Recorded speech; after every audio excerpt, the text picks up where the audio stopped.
She wanted my pool, the one I'd spent 18 months building with my own hands. $47,000. Every tile, every pipe, every drop of sweat. Dolores Pritchard, my HOA president, showed up on my porch with a clipboard and the kind of smile sharks give right before they bite. Your pool is community property now, Wyatt. 30 days to open it for neighborhood use or you pay $500 in fines. Every single day. Every single day. I stared at her. This is my backyard. Not according to Section 7, Paragraph 12. A rule I'd never heard of. A rule my lawyer had never heard of. Because she'd written it herself, just for me. She thought she had me trapped. She was wrong. Because when you try to steal from an engineer, you don't just lose. You lose spectacularly. In front of everyone. On camera. Drop a comment. Where are you watching from? And what's the worst thing your HOA has ever done? Let me back up. My name's Wyatt Fletcher, 52, civil engineer, recently divorced, the kind where you split 20 years of memories in a lawyer's office like you're dividing furniture. I got the kids every other weekend. Sienna, 16 and sharp as a knife, and Dane, 14, the quiet observer who misses nothing. I also got the house. Had to buy out my ex's half, which meant starting over financially. But the house in Pinewood Estates, Scottsdale, came with something I dreamed about since college. A backyard big enough for a real pool. 74 homes in our community. Desert landscaping. The kind of neighborhood where everyone's gravel is the same approved shade of beige. I'm an engineer. I know concrete, plumbing, structural loads. So, I hired excavation but did everything else myself. 18 months. Nights, weekends, every spare hour. Ran the plumbing, installed a saltwater system, laid every mosaic tile by hand. A desert sunset on the bottom, oranges and purples like dusk over the superstitions. The smell of wet concrete in 110-degree heat. The crack of tile spacers breaking under pliers. The chemical bite of sealant mixing with desert creosote. The hum of the filtration pump at 6 a.m., better than any alarm clock. $47,000. Saved 30 grand doing it myself. May 2021, finished. Kidney-shaped, 10 feet deep, built-in bench. I filled it and watched Sienna and Dane cannonball in like it was Christmas morning. Best investment I ever made. 3 days later, Dolores Pritchard appeared at my door. HOA president, 5th term. 63, retired bank loan officer. The kind who probably enjoyed denying mortgages. Thin lips, permanent scowl, white Lexus SUV with a coexist sticker. Irony sharp enough to cut glass. Heels clicked on my travertine. Clipboard tucked like a weapon. Wyatt, this pool is stunning. Really gorgeous work. Red flag. Nobody starts with compliments unless they're holding a knife. Thanks. She handed me a letter. Section 7, Paragraph 12 of the CC&RS. Any private amenity over $25,000 must be available for community use. I blinked. Community use? You have 30 days to submit a shared access schedule, or we fine you $500 per day. I laughed. Had to be a joke. Her face stayed stone. Rules are rules, Wyatt. She left, heels clicking away. I called my real estate lawyer. Maureen had never heard of that clause. Posted in the neighborhood Facebook group. Instant split. She's insane. Versus, well, it is in the rules. 23 comments in an hour. The neighborhood was already picking sides. Then I dug into county records. Dolores had amended that clause herself in 2018, without a full board vote. The original only covered commercial-scale amenities for neighborhoods of 500-plus homes. We had 74. She'd rewritten it, made it vague enough to weaponize against anyone. She'd never enforced it on the Jennings $40,000 pergola. Never touched the Chen's koi pond. Just me. I knew why. 2 months back, Dolores recommended her nephew for the pool job, 78 grand for what I did for 47. I declined politely. Bad move, apparently. That night at dinner, Sienna asked, "Dad, is the HOA lady actually trying to steal our pool?" Dane, quieter. "Can she do that?" I looked at their faces. This pool wasn't just mine. It was the one thing that made custody weekends feel like home instead of a visitation schedule. "She can try," I said. Day 31, letter taped to my door. Fine. $500 per day, effective immediately. Dolores stood on my porch, arms crossed, smiling. You should have listened. Rules are rules. I took the letter inside, read it 3 times. Then I did what every engineer does when facing a problem. I started documenting everything. Timestamps, photos, copies of every letter, every email, every Facebook comment. I pulled the HOA's financial records. Arizona law says any homeowner can FOIA that stuff. In Arizona, homeowners can request full HOA financial records under ARS 33-1805. The HOA has 10 business days to comply or faces $500 per day penalties. Maureen called that night. Wyatt, we can fight this, but it'll be expensive and slow. I stared at my pool through the kitchen window. The LED lights glowed turquoise in the dark. Good, I said, because I'm not paying her a dime. The fines stacked fast, $500 a day. By day 14, I owed $7,000 for the crime of owning a pool in my own backyard. I didn't pay a cent.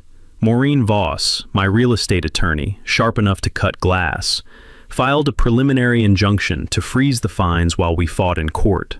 This is the dumbest HOA case I've seen in 15 years, she said. And I once defended a guy whose HOA fined him for his dog's breed. Can we win? Absolutely. Just depends how much Dolores wants to humiliate herself first. The injunction hearing was set for 3 weeks out. In the meantime, I started pulling threads. 2 weeks in, Maureen called with news. Remember how Dolores claimed Section 7, Paragraph 12 was legitimate? Yeah? I pulled the 2018 HOA meeting minutes. There was no board vote. She just wrote it into the CC and Rs herself and filed it with the county like it had been approved. I sat forward. She can't do that. Correct. Arizona requires board majority vote and written notice to homeowners. She skipped both, which means legally, the rule she's fining you under doesn't exist. The grin on my face could have powered the block. But Maureen wasn't finished. I got curious about Dolores, pulled her building permits. That outdoor kitchen she installed in 2017, the one with the pizza oven and gas line? What about it? Never permitted, no inspections on file. I let that sink in. Dolores was fining me for following every rule while she'd been ignoring them for years. What happens if someone reports an unpermitted gas line? County inspector shows up within 72 hours. If it's not compliant, and unpermitted gas lines almost never are, she fixes it or removes it, plus fines from $500 to $5,000. And anyone can file that report? Public record, completely anonymous. I thanked her and spent the next hour on the county website, uploaded photos from my neighbor's yard with permission, described the unpermitted structure, hit submit. 3 days later, I was making coffee when a county truck pulled up to Dolores's house. I watched through my kitchen window as an inspector knocked. Dolores answered in a bathrobe, face shifting from confusion to alarm. The inspector gestured toward her backyard. She followed, spine rigid, arms crossed tight. 15 minutes later, the smell of burning pepperoni drifted over the fence. Dolores stress cooking in her illegal pizza oven. I raised my mug toward her house. Bon appetit. The inspector handed her a citation and left. Dolores stood in her driveway staring at the paper like it had personally insulted her. That afternoon, the neighborhood Facebook group exploded. Dolores Pritchard. Someone filed a false and malicious report on my home. This is harassment, and I will find out who's responsible. 27 comments in an hour. Gemma Tate, a retired teacher down the street. Maybe focus less on Wyatt's pool and more on your own permits, Dolores. Jim Kowalski, a contractor. If the report was false, the inspector would have dismissed it. Sounds like you got caught. But Dolores had defenders. This is retaliation from Wyatt. He's being a bully. Rules exist for a reason. The neighborhood was splitting. Team Wyatt versus Team Dolores. Sienna scrolled through the comments that night. Dad, people are calling you a bully. I shrugged. Real bullies don't hire lawyers and follow the law. Real bullies throw their weight around and hope nobody pushes back. Like Dolores. Exactly. But Dolores wasn't done. 2 days later, Maureen forwarded an email that made my jaw clench. Dolores had filed a counterclaim. Her demand, I must either fill in the pool completely or grant permanent public access to all 74 households. No middle ground. Destroy it or surrender it. I read it twice, feeling the tension coil in my neck. Maureen's note. Pressure tactic. She's hoping you'll settle. Hearing is 3 weeks out. Stay calm. I walked outside and stood at the pool's edge. Evening sun turned the water molten gold, reflecting off the mosaic tiles I'd spent 4 months placing one by one. The filtration pump hummed steady. A warm breeze carried the smell of creosote and sage. Dolores thought she'd boxed me in, forced me to choose between my money and my dignity. She thought those were my only options. But engineers don't think in binaries. We think in systems, variables, elegant solutions to impossible problems. And Dolores had just handed me a third option, one she'd never see coming. I pulled out my phone and texted Maureen. What if I comply? Give her exactly what she's demanding. 3 dots appeared, a pause. Then, I'm listening. Dolores didn't wait for the hearing. She went to war. Small, petty, calculated attacks designed to break me. 2 days after her counterclaim, I found a violation zip-tied to my mailbox. Parking infraction. Vehicle 11.5 inches from curb. Required, 12 inches. Fine, $150. I measured. 12 inches exactly. Photographed it. Filed it. Next week, mailbox non-compliance. Color charcoal, not approved. Required, black. Fine, $200. My mailbox was black. Home Depot receipt said so. Photographed everything. Then, tree maintenance failure. Desert willow shedding pods on sidewalk. Fine, $300. Desert willows always shed. Half the neighborhood had them. Only mine got cited. I documented everything. Timestamps, photos, comparisons. My evidence folder grew thick. Sienna noticed. Dad, you're becoming paranoid. Not paranoid if they're actually after you. Then Sienna posted a TikTok. Her floating in the pool, caption, when Karens try to steal your summer vibe. 17 seconds, face barely visible. Went semi-viral locally, 40,000 views. Comments, HOAs are tyranny. / your dad is a legend. Dolores lost her mind. Email, urgent, harassment complaint. Your family is engaging in targeted harassment via social media. Remove all defamatory content and issue public apology, or face $250 per day fines and legal action. I walked into Sienna's room. Did you name Dolores? No, just said Karens, plural. Show our address? Dad, I'm not stupid. Good, don't take it down. Her eyes widened. Seriously? She's trying to scare you because she can't scare me. But attacks continued. Late one night, my pool pump shut off. Someone unplugged it. Happened 3 times before I installed a camera aimed at the outlet. Unplugging stopped immediately. Then someone dumped rock salt in my skimmer. Spiked salinity. Threw off chemistry. Cost me $80 and 3 hours rebalancing. No proof. Strong suspicions. Next, anonymous complaint to County Health Department claiming my pool was a public health hazard. Inspector Earl showed up Saturday, mid-50s, sunburned, weary, tested water, checked filtration, reviewed my logs. Sir, your pool's cleaner than 90% of public pools I inspect. No violations? Not even close. He flipped through paperwork. 3rd bogus complaint from this neighborhood this year. Same handwriting every time. Showed me the form. Looping cursive. Purple ink. Dolores' signature. You recognize this? Maybe. He gave me a look. I can't officially tell you, but I'm telling you. False health reports are a misdemeanor in Arizona. Wastes county resources. Repeat offenders face charges. Good to know. Earl left. I filed his report. That night, Maureen called. Injunction hearings Tuesday, but I found something big. How big? Dolores bills the HOA $250 monthly for office supplies. 5 years running. $15,000. For a neighborhood with no office. I cross-referenced expense reports with bank statements. Any Arizona homeowner can request those under state law. It's your dues, your right to audit. She's buying personal items, decor, kitchen gadgets, hiding them as administrative supplies. My jaw clenched. Embezzlement. And she billed $2,400 last year for emergency roof repair on the clubhouse. Okay? The clubhouse is a gazebo. No roof. Payment went to Summit Property Services, not registered in Arizona. Ghost company.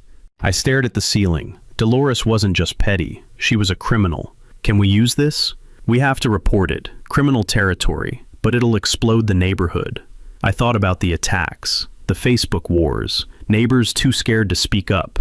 Good, I said, let it explode. But not yet. If I reported now, she'd lawyer up, disappear behind attorneys while investigations dragged on. I wanted her caught publicly, spectacularly, and I knew exactly how. The sabotage got worse. 3 nights in a row, I woke up to find my pool pump unplugged again, despite the camera. Whoever was doing it had gotten smarter, approaching from angles the ring couldn't catch. Then my pool started turning green, not gradually, overnight. I went to bed with crystal clear water and woke up to a swamp. I tested it immediately, algae bloom. But the chemistry made no sense. My chlorine levels had crashed to 0, and my pH had spiked to nearly 9. Impossible. I'd tested it the night before. Everything was balanced.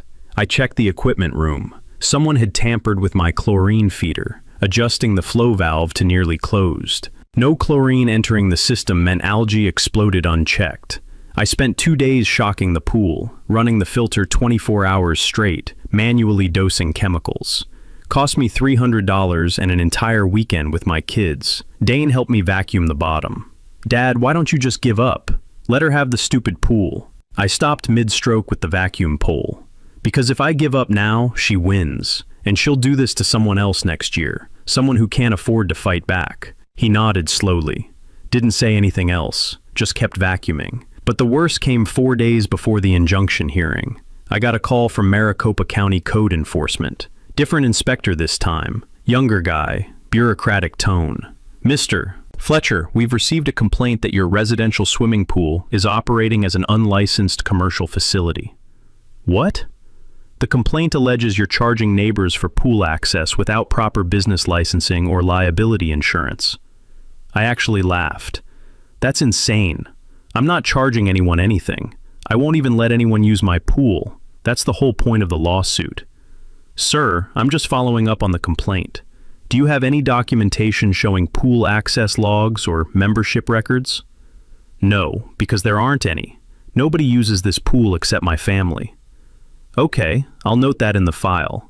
But I need to inform you, if we receive additional complaints of the same nature, we may need to conduct a formal site inspection. Who filed the complaint? Anonymous. Of course it was. I called Maureen immediately after hanging up. They're trying to bury me in bureaucracy, I said. False complaints, bogus inspections, anything to make this so exhausting I just quit.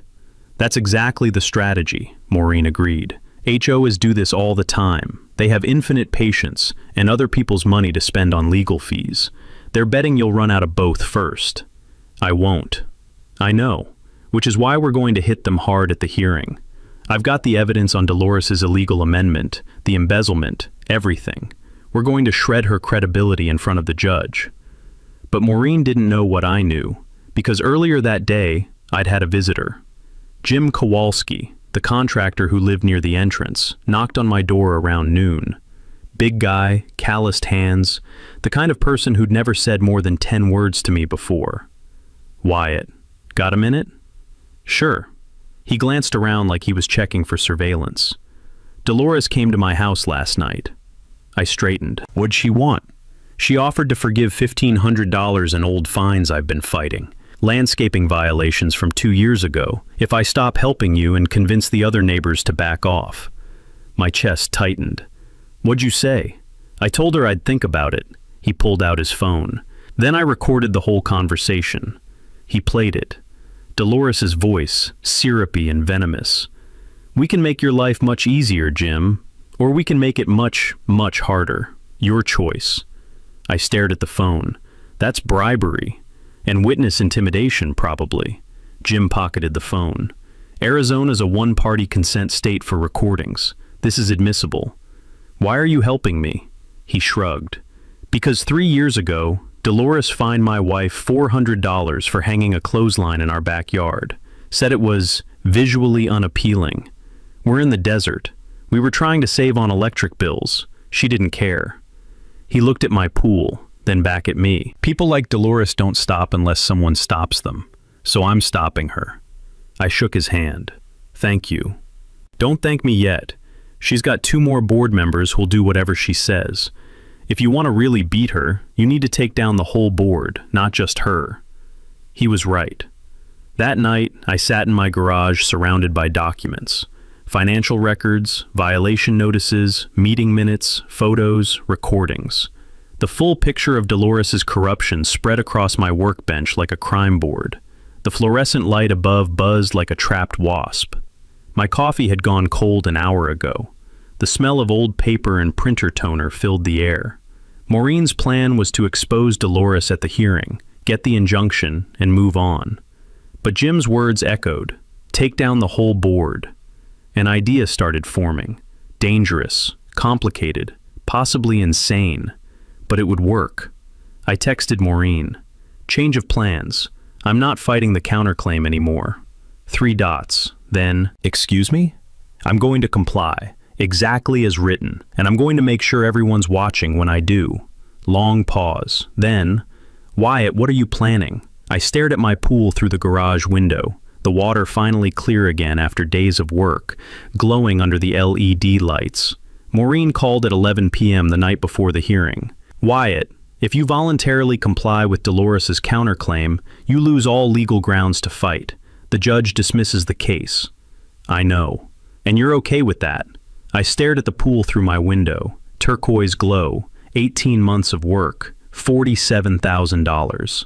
I'm more than okay, because I found something. Found what? A loophole in the HOA's founding documents. The original 1987 CC and Rs, before Dolores rewrote them. Papers rustled on her end. I'm listening. Page 62.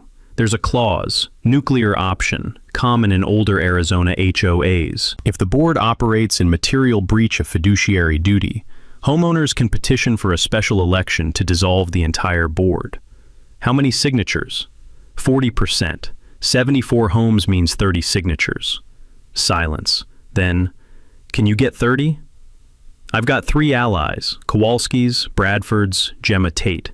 We've been quietly talking to neighbors. 18 signatures so far. That's only 60%, Wyatt. I know, but right now, half the neighborhood thinks I'm just whining. They see Dolores as strict but fair. They don't know she's been stealing. The embezzlement. 15 grand in fake supplies. 2,400 for a non-existent roof repair. Once people see that, they'll sign. But if Dolores catches wind I'm gathering signatures, she destroys evidence and runs. Maureen sighed. So you let her think she won, drain the pool publicly to get attention, then drop the embezzlement evidence. Exactly. That's brilliant or insane. Probably both. Pen tapping, her thinking sound. Finally, okay, but if you can't get signatures, Dolores stays in power and you've lost your pool for nothing. I'll get them. And if she figures it out first? She won't. She thinks I'm beaten. Draining the pool means I'm giving up. You sure? I thought about Dolores on my porch, smiling. Rules are rules. She's underestimated me the entire time. Won't stop now. All right, I'll withdraw the motion tomorrow. But once you drain that pool, there's no going back. Good. I want commitment. Because when this ends, Dolores loses everything. I hung up and walked outside. Night air cool, smell of creosote and distant rain. Pump humming steady. A dog barked twice, went silent. I thought about Sienna's TikTok, the comments calling me a legend. Dane asking why I didn't give up. Some fights aren't about winning. They're about stopping bullies from hurting others. I texted the group chat with Jim, Gemma, and Shanice. Meeting tomorrow night. My place. 7 p.m. Bring anyone you trust who's tired of Dolores. We're ending this. 3 immediate responses. Jim. I'll bring beer. Gemma. Cookies and a list of 8 people who'll sign. Shanice. I'll bring the paperwork. Let's do this. I smiled in the darkness. Dolores had no idea what was coming. They showed up at 7 sharp. Jim and his wife Carla. Gemma with a Tupperware of snickerdoodles. Shanice and her husband Marcus. The Hoffmans, the elderly couple Dolores had terrorized over beige shutters. 2 younger families I barely knew, the Newins and the Patel family. 10 people crammed into my living room, 11 counting me. I spread the evidence across my coffee table. Bank statements, expense reports, photos of the roofless gazebo next to Dolores's invoice for roof repairs, Jim's recording of her bribery attempt. This, I said, is what Dolores has been doing with your HOA dues for 5 years. Silence as they read. Then anger. Mr. Hoffman's hand shook, holding a receipt for scented candles, billed as community outreach materials. $400, he whispered. She fined us $400 for shutters while she was buying candles with our money? Gemma put a hand on his shoulder. We're going to stop her, Frank. I walked them through the plan. Arizona law lets us dissolve a corrupt HOA board through special election. We need 30 signatures, 40% of the neighborhood. We've got 18, need 12 more. Shanice had printed the petition forms, legal language, signature lines, notary spaces. Once we file, the board has 14 days to schedule an emergency meeting. That's when we present evidence publicly and call for a vote. Marcus Delgado, the IT guy, raised his hand. What if Dolores refuses to schedule the meeting? Arizona revised statutes say she has to. If she doesn't, we go to the county and they force it. She can't hide. Jim leaned forward. But here's the thing. If we start collecting signatures now, someone talks, Dolores hears about it, and she lawyers up or destroys evidence before the meeting. Right, I said, which is why we don't start collecting until after I drain the pool. Confused looks. Dolores demanded I either destroy the pool or open it to the community. Tomorrow morning, I'm hiring a commercial drainage company. Big pump, big hose, draining $47,000 worth of water into the street. I've already tipped off the local news. Gemma's eyes widened. You're making it a spectacle. Exactly. Everyone will be watching. Dolores will think she won. She'll be gloating, distracted, triumphant. That's when we move. I pointed to Gemma. You handle the elderly residents. Play the sweet grandmother angle. Dolores has been stealing from us. We need your help. To Jim. You talk to blue-collar families. Frame it as financial waste. Your dues could be 20% lower under honest leadership. To Shanice. You target younger professionals. Make it about governance reform and accountability. She nodded. I can do that. Everyone else, you've got assigned blocks. I handed out neighborhood maps with houses highlighted. We collect Saturday through Monday, 3 days. We file the petition Tuesday morning. Meeting happens within 2 weeks. Mr. Hoffman cleared his throat. What if we don't get 12 more signatures? We will, because after they see me drain that pool, after they see Dolores celebrate it, they'll be angry enough to sign. I pulled out my laptop and showed them the drainage company's plan. Apex Aquatic Solutions. Industrial pump, 8-inch hose, flow rate, 5,000 gallons per hour. My pool holds 20,000 gallons. It'll take 4 hours to drain completely. I've scheduled it for Saturday morning, 8 a.m., peak neighborhood activity. Kids riding bikes, people walking dogs. Everyone will see. I showed them the news email confirmation. KPNX Phoenix was sending a reporter and camera crew. This isn't just about my pool anymore, I said. It's about showing everyone what happens when petty tyrants go unchecked, and then showing them we can fix it. Jim raised his beer. To fixing it. Everyone raised their glasses. Beer, water, coffee. The Wins stayed after to ask questions about the legal process. I walked them through it, explaining how special elections work, how board dissolutions function under Arizona law. Mrs. Wynn, a paralegal, nodded along. This is actually airtight. If you get the signatures, she can't stop it. That's the idea. By 9 p.m., everyone had left. The house was quiet except for the hum of the refrigerator and the distant sound of Dane playing video games upstairs. I stood in the garage surrounded by maps, petitions, highlighted bylaws.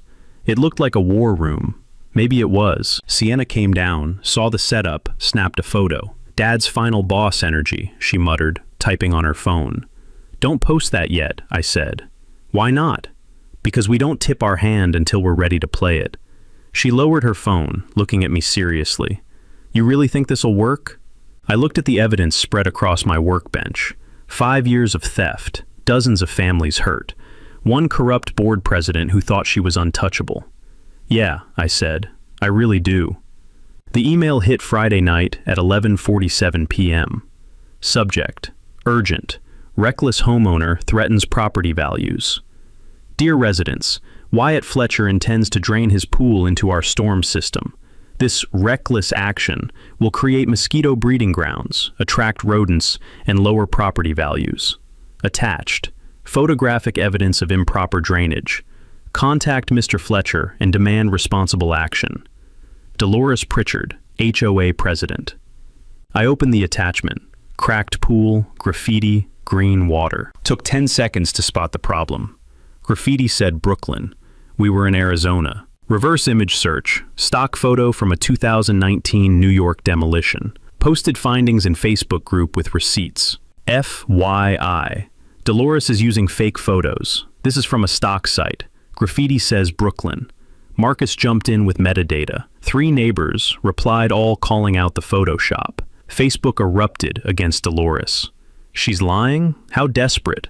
If she fakes photos, what else is fake? Her credibility cratered. Saturday, 6:47 a.m. 90 minutes before draining, Jim called. Someone slashed 2 tires on the Apex truck. I ran outside. Drainage truck in my driveway. 2 rear tires flat. Rubber split clean. Deliberate. Professional. Security footage. 2:14 a.m. White Lexus circling twice. Headlights off. No plate visible. Didn't need one. Called Apex. Backup truck. 2-hour delay. Called police. Officer Raines arrived. Bored. Mr. Fletcher. Again. Someone vandalized the contractor's truck. He examined tires, took photos. Got enemies? 1. HOA lady? Yep. He closed his notepad. I'll file this, but without clear footage showing who did it, not much I can do. Could be anyone. I have a white Lexus casing my house at 2 a.m. See the plate? No. Circumstantial. He handed me a case number. Call if you get more. He left. News crew arrived at 8:15. We were told 8. Truck vandalized. Should be here by 10. Reporter perked up. Vandalized? Can we film? Showed her the tires. She interviewed me, asked about HOA dispute. I kept it factual, calm, no names. Someone really doesn't want this drained, she said. Apparently not. By 9, 30-plus neighbors gathered. Kids on scooters, coffee cups, clusters talking. Gemma moved through the crowd quietly, clipboard hidden. Jim did the same opposite side. Shanice chatted with younger couples near the camera. Dolores's Lexus pulled up at 9:47. She got out, heels clicking, phone in hand, marching toward the reporter. Excuse me, I'm Dolores Pritchard, HOA President. I need to make a statement. Reporter turned. We're covering Mr. Fletcher's drainage. Comments? This is illegal. He's dumping thousands of gallons without permits. Mr. Fletcher showed us his county permit, the reporter said flatly. Dolores's face tightened. Then it's an environmental hazard. Mosquitoes, pests. County Health inspected 3 times, all clean. Dolores pivoted. This is personal vendetta. Mr. Fletcher refuses community rules. Rules you wrote without board approval? The reporter asked. Dolores froze. Who told you? Public record, county minutes from 2018. Dolores's mouth opened, closed. She looked at me. I smiled. Backup Apex truck arrived 10:03. Crew unloaded industrial pump, unreeled 8-inch hose, positioned over storm drain. Foreman nodded. Ready, sir. I looked at Dolores by the camera, fists clenched. Fire it up. Pump roared. Water surged through hose, gushing into drain like a fire hydrant. 20,000 gallons, 4 hours. The show had begun. The pool drained in 3 hours and 42 minutes. I stood at the edge watching the last gallons swirl down, leaving behind a vast, empty concrete crater. The mosaic tiles I'd spent months placing by hand now reflected harsh sunlight instead of water. The built-in bench at the shallow end looked absurd without its purpose. The news crew filmed the whole thing. The reporter did a closing stand-up with the empty pool behind her. A Scottsdale homeowner has drained his $47,000 pool after his HOA demanded he either destroy it or open it to public use. The dispute heads to court next month. Dolores watched from her car, windows up, engine running for AC. She didn't approach, didn't speak, just watched with that thin smile, like she'd won something. Let her think that.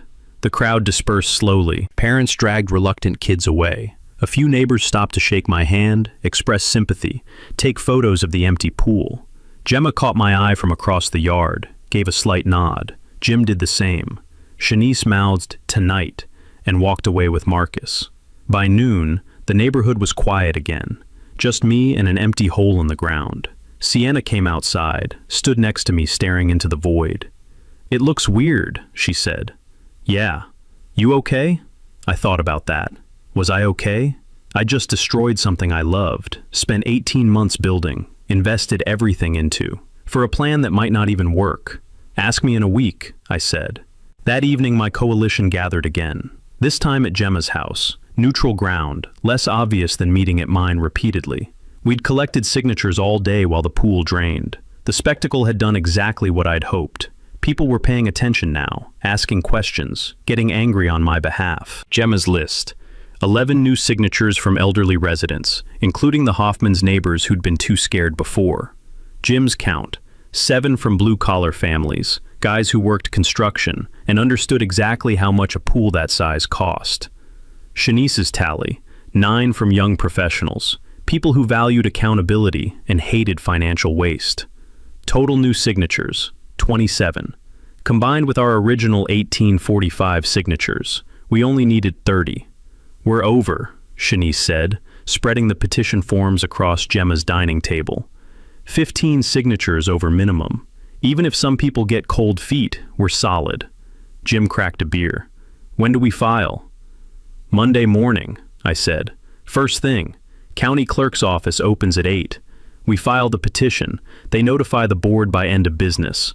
Dolores has 14 days to schedule the emergency meeting." Marcus pulled up a calendar on his phone. "So, meeting happens no later than," he counted, "June 28th, 2 weeks from tomorrow." "Perfect," Shanice said. "Gives us time to prepare the embezzlement presentation, organize witnesses, get media there." "Media?" Gemma looked uncertain. "Absolutely," I said. "This needs to be public. If we do this behind closed doors, Dolores spins it as a personal attack. But if reporters are there, if neighbors are there, if everything's on record, she can't run from it." We spent the next hour planning logistics. Who would present which evidence, how to structure the accusations, what questions to anticipate. Mrs. Wynne, the paralegal, had volunteered to notarize all the signatures. She'd done it Sunday afternoon in her garage, stamp and seal making everything official. "This is bulletproof," she'd told me. "Every signature verified, every form properly executed. Dolores can't challenge the legitimacy." The week that followed was the strangest of my life. My empty pool became a neighborhood landmark. People walked by to stare, take photos, point. Some left flowers at the edge like it was a memorial. One kid left a handwritten note. "This is so unfair. I'm sorry about your pool." I kept the note. Dolores was invisible all week. Her Lexus stayed in her garage. No violation notices appeared on my door. No emails from the HOA. Radio silence.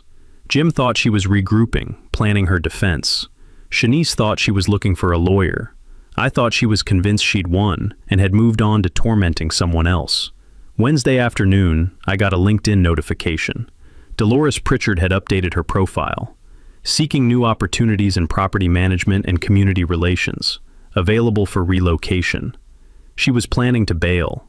I screenshot it, sent it to Maureen. She knows something's wrong. She's getting ready to run. Maureen called immediately. "We need to file that petition now.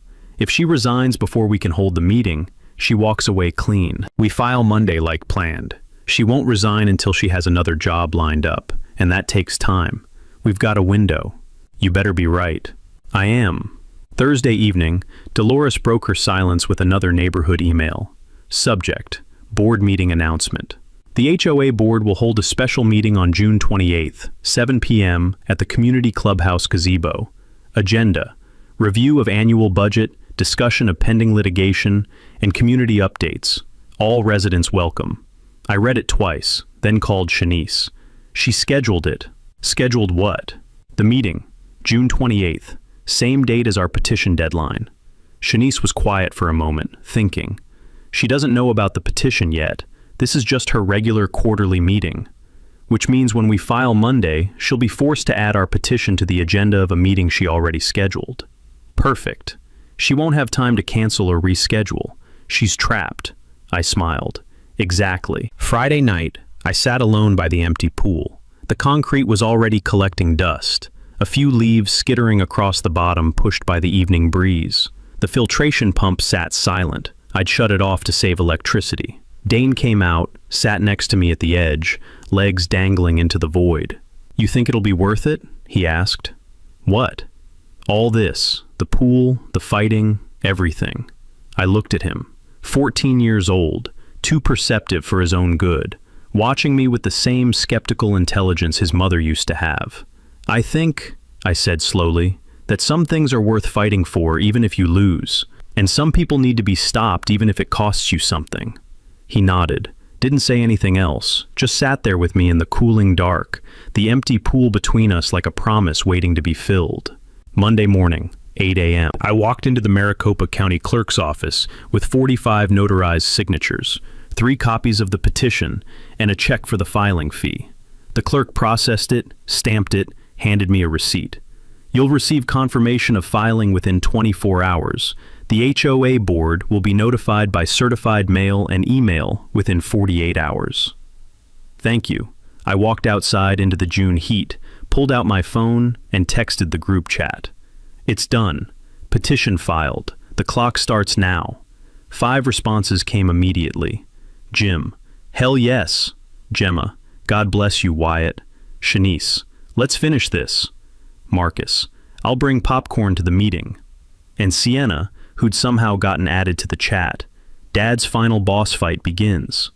I looked up at the sky, cloudless, impossibly blue, the kind of Arizona morning that makes you believe anything is possible. Dolores had no idea what was about to hit her. But in exactly 11 days, she would. June 28th arrived, hot and tense. By 6:30 p.m., the community clubhouse gazebo area was packed. 70-plus residents crammed into folding chairs, standing room only along the edges, kids sitting on the grass, people holding smartphones recording everything. The local news crew set up in the back, same reporter from the pool draining, camera on tripod, notebook ready. My empty pool was visible in the distance, a glaring concrete scar cutting across the common area view. Dolores had ensured the meeting location gave everyone a perfect view of what she'd forced me to do. Fitting. She sat at a fold-out table facing the crowd, flanked by the 2 other board members, Greg Polino, a nervous accountant who looked like he wanted to disappear, and Sandra Yu, a real estate agent who kept checking her phone like she had somewhere better to be. Dolores wore a navy blazer, pearls, full makeup, dressed for battle or victory, hard to tell which. The meeting opened at 7 sharp. "Good evening, Pinewood Estates residents," Dolores said, voice steady but tight. "We'll begin with our standard quarterly budget review. Point of order." Shanice Bradford stood up in the 3rd row, lawyer voice cutting clean through.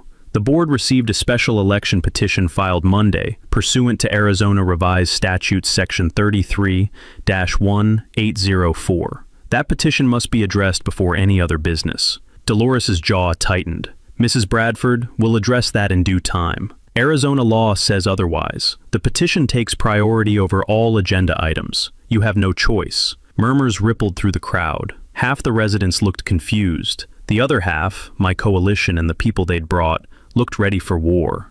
Dolores shuffled papers, trying to maintain control. "Fine. The board acknowledges receipt of a petition requesting dissolution and special election. However, this petition is based on unsubstantiated claims."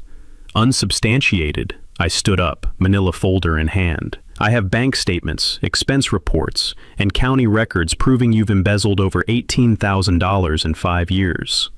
The crowd went dead silent. "That's slander," Dolores snapped. "I will not." "It's documented fact." I walked to the front, opened my laptop, connected it to the portable projector I'd brought. The HOA's own financial records appeared on the white screen mounted behind Dolores. Slide 1. Expense report showing $250 per month for office supplies, $15,000 over 5 years. You've billed the HOA for office supplies every month since 2019. We don't have an office. What exactly are these supplies? I clicked to the next slide. Receipts cross-referenced with bank statements. Scented candles, throw pillows, a KitchenAid mixer, all coded as administrative materials. Gasps from the crowd. Someone whispered, "Oh my God." Dolores's face went pale. Those were legitimate community purchases. Really? Because this $600 stand mixer was delivered to your home address. I showed the delivery confirmation. Greg Polino leaned away from Dolores like she was radioactive. I never approved any of these. Next slide. The roof repair invoice. Last year you billed $2,400 for emergency roof repair on our clubhouse. Problem is, I gestured behind us at the open-air gazebo. There's no roof, just a shade structure. No shingles, no tiles, nothing to repair. I showed the invoice for Summit Property Services and the State Business Registry search showing 0 results.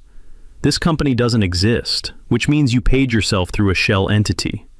The crowd erupted, voices overlapping, angry, confused. This is outrageous. She stole from us? I want my money back. Dolores stood, shaking. This is a coordinated attack by a disgruntled homeowner who refuses to follow community standards. You wrote those standards yourself. Jim Kowalski stood, holding up the meeting minutes. Section 7, paragraph 12. The rule you used to fine Wyatt was never approved by board vote. You just added it to the CC and Rs and filed it with the county like it was legitimate. Sandra Yu stood abruptly, grabbed her purse. I resign, effective immediately. I'm not going down with this ship. She walked out. One down. I pulled out Jim's phone, connected it to the speaker. Before you deny everything, Dolores, you should know we have recordings. I played it. Dolores's voice, crystal clear. We can make your life much easier, Jim, or we can make it much, much harder. Your choice. That's witness intimidation and bribery, Shanice said. Both crimes in Arizona. Dolores sank back into her chair, hands trembling on the table. The petition before you, I said, addressing the crowd now, not Dolores, requests dissolution of this board and a special election. We have 45 signatures, well over the required 30. All notarized, all legitimate. Arizona law requires you vote on this tonight. I looked at Dolores directly. Unless you'd like to resign first and save everyone the trouble. She stared at me, hatred and fear warring in her eyes. Then headlights swept across the gazebo. An unmarked sedan pulled up. 2 plainclothes detectives stepped out, badges on their belts. Arizona Attorney General's Office, Economic Crimes Unit. I'd filed the embezzlement report 3 days ago. Time to hit right as the meeting started. The detective approached our table. Dolores Pritchard? She nodded, unable to speak. We need you to come downtown to answer some questions regarding financial irregularities and HOA fund management. You can't. Ma'am, you're not under arrest. We just need to talk. But I'd advise you to bring a lawyer. The crowd watched in stunned silence as Dolores stood, legs unsteady, and followed the detectives to their car. She didn't look back. The camera kept rolling. Greg Polino, the last remaining board member, cleared his throat. I think we should vote on the petition. All in favor of dissolving the current board? Shanice called out. 52 hands shot up. Opposed? 4 hands. Die-hard Dolores loyalists. 6 abstentions. Motion passes, Shanice said. The board is dissolved. And just like that, it was over. The crowd erupted in applause. People hugging, cheering, a few wiping tears. I stood there, exhausted, watching Dolores's taillights disappear down the street. Sienna ran up and hugged me. Dad, you did it! Dane was right behind her, grinning. We did it, I corrected. All of us. The news reporter approached, camera still running. Mr. Fletcher, how do you feel? I looked at my empty pool in the distance, then back at the gazebo full of neighbors, finally free of a tyrant. Tired, I said honestly. But good. Really good. Dolores was charged with 3 counts of felony embezzlement 1 week after the meeting.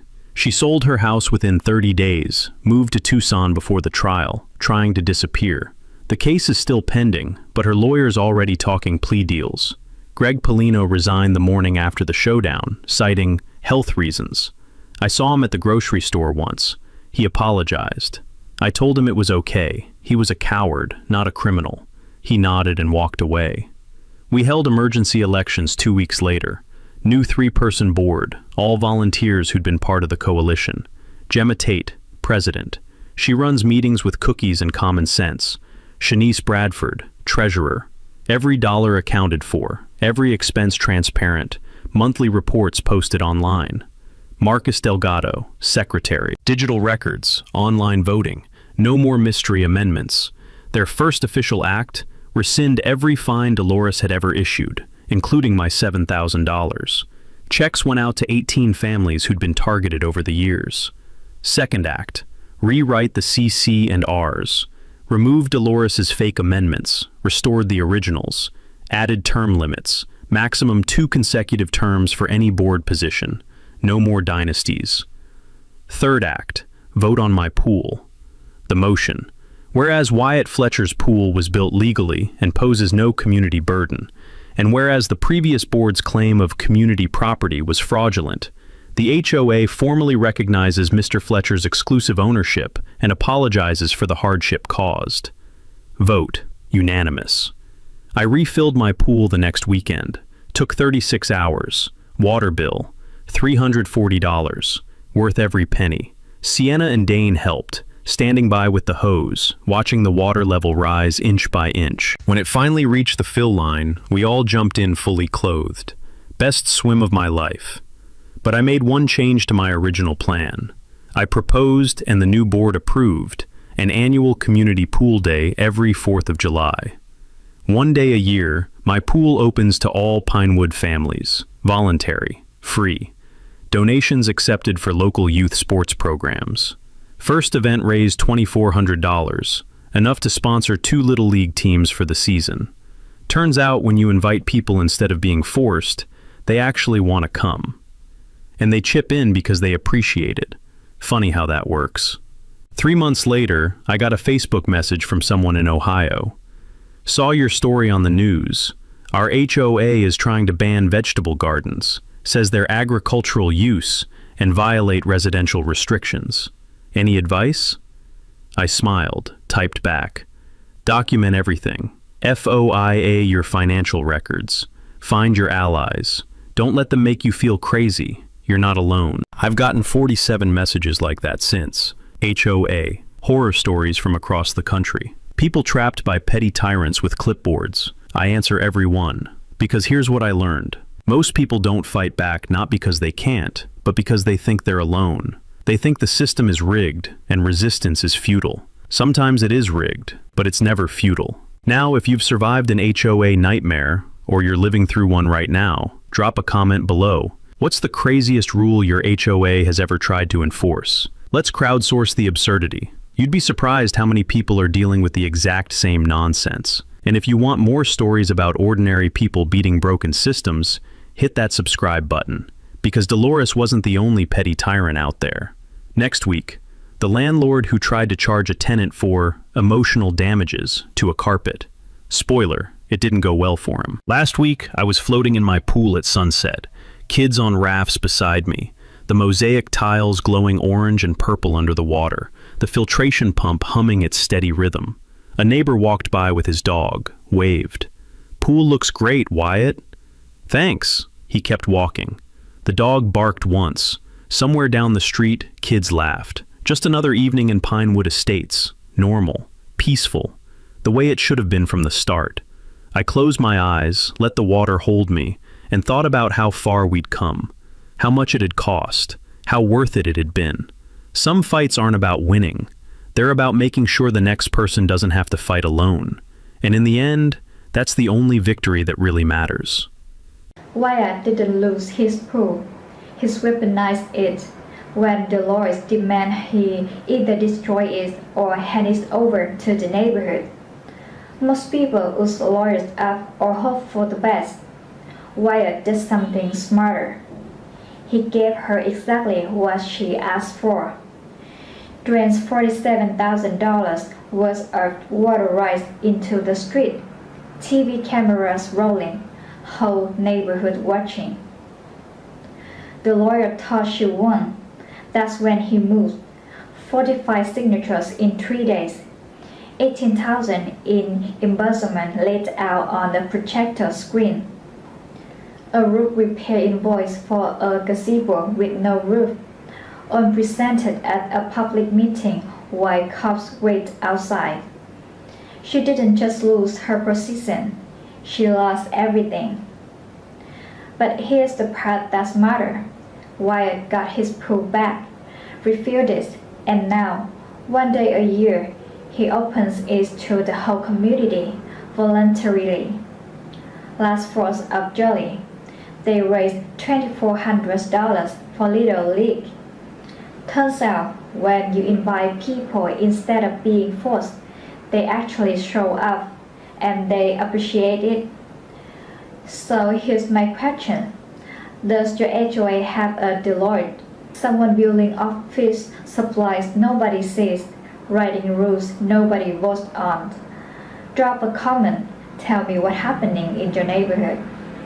And subscribe for more stories of people who fought back smart, not just hard. Because petty power only wins when nobody checks the receipts.